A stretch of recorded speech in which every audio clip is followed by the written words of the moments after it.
Hi, my name is Brianna Bridenthal, and this is my critical assignment for Kinesiology 454. This is the mind of a bodybuilder. My population is bodybuilders within the age of 25 to 30 who also have another job outside of bodybuilding. I chose this population because I believe that bodybuilding is one of the most psychological physical activities one can voluntarily participate in because it consists of tedious workout routines, planning, self-control, and self-confidence. I personally know a male bodybuilder is 26 years old and is currently training and conditioning for his third show. It has taken him years to get where he is, and it is impressive because it shows self-control and mental strength along with physical strength. The environment plays a huge role in feedback and reinforcement.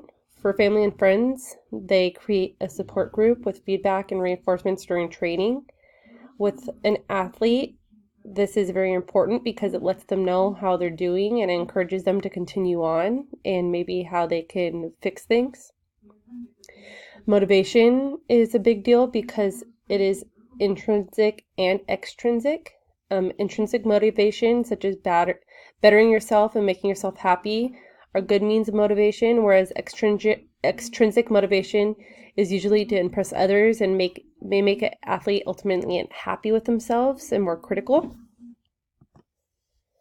Stressful environments could also be bad in an athlete. Without a support system, they could crumble under the stress and cave, and anxiety could cause a bodybuilder to choke on stage.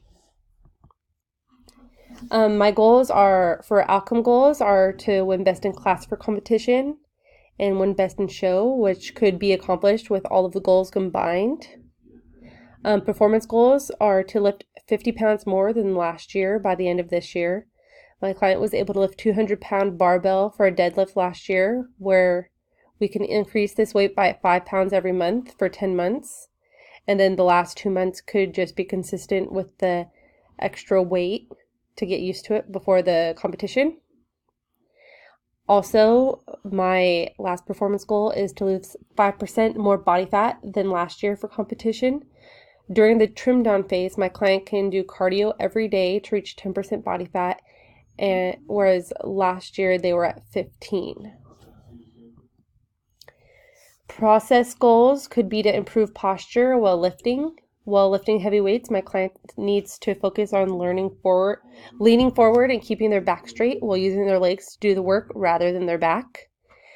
Improve poses for competition is huge because during a competition, utilizing poses that properly show the desired muscles is extremely important.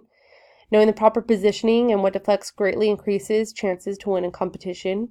Even those who have bigger muscles could lose purely for not knowing the proper pose. A quote from the Bible that I could use is 2 Chronicles 15:7, but as for you, be strong and do not give up, for your work will be rewarded. I chose this verse because bodybuilding consists of large amounts of work and consistency, and as long as you stick to your goal, your hard work will pay off mentally and physically. This class has been really educational. I've learned a lot about mental preparation and how it's important for physical preparation also. For bodybuilding, this is extremely big because I feel you can see the mental aspects more than in regular sports such as soccer or baseball, which also require a lot of mental stability, but basically bodybuilding is all mental. Preparing yourself, being driven to work out every day, staying to the tedious eating habits, which are constantly changing for what you're trying to accomplish. And here are my references. Thank you very much.